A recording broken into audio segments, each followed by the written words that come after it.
Gemma, you look at this, obviously, and it's so romantic. It's so perfectly set, isn't it? Xavi comes in, saves the day. Barcelona start playing beautiful football. All is well with the world.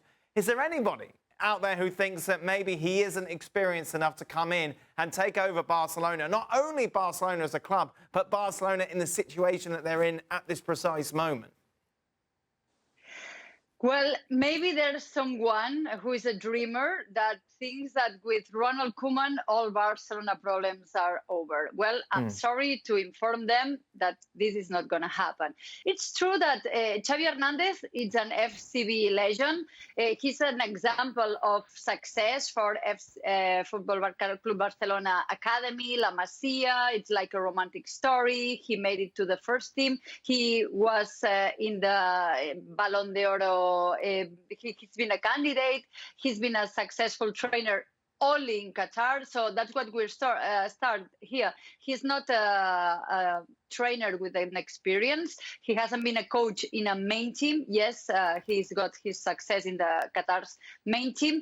I think it's a good choice for Barcelona now because they need someone who has everyone's credit. And Ronald Koeman, he might have it from some part of Barcelona, but not from the other. So we need, Barcelona needs a coach that has the patience, the credit of most of everyone so he can work, because even some Barcelona fans cannot understand that this club is under construction. They need some time to rebuild, and they need some patience. So that's what Xavi here.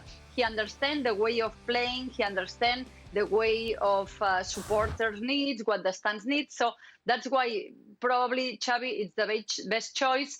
I think probably for him and for the club, maybe this rushing coming in is not the best choice, but it's what happened. The Koeman story was over. There was no patience anymore. We saw that awful pictures after the Clásico with some fans getting into Ronald Koeman games. So there was something to do about that, and that was the time to do it.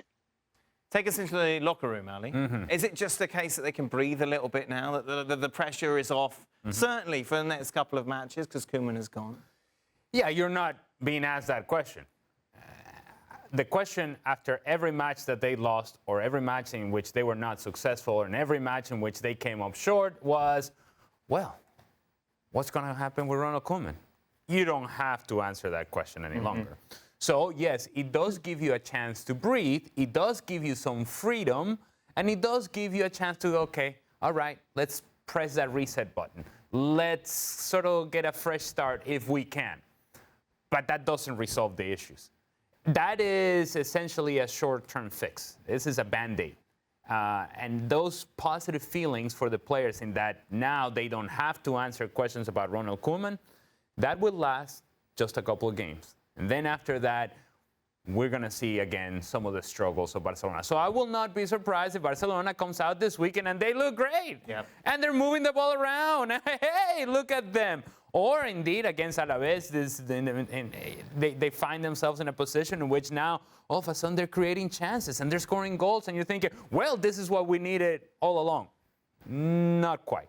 There may be a couple of games where Barcelona looks good, but then can they sustain it? And that's a question that the players, never mind Sergi Barjuan, but the players are going to have to answer. What's the goal, Sid, of whoever comes in and takes over? Is it top four? Is it that simple?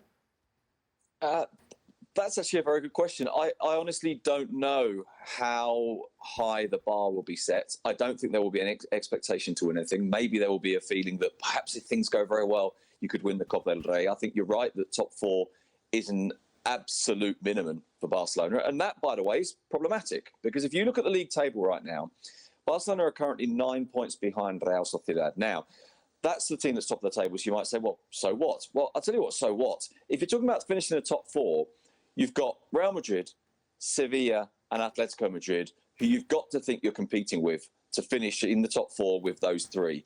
But now you've got Real Sociedad as a fourth team, and they're already got a 9-point head start on you. So that in itself is problematic for Barcelona. So I think you're right. I think in terms of the target is start to play well, get some continuity, change the environment, the atmosphere at the club, and yes, get fourth place as an absolute bare minimum. The problem is, as I say, that's a bare minimum that's really quite difficult now. Well, thank you very much for watching ESPN on YouTube. For more sports highlights and analysis, be sure to download the ESPN app. And for live streaming, premium content, and let's not forget as well, ESPN FC 7 days a week. Subscribe to ESPN Plus.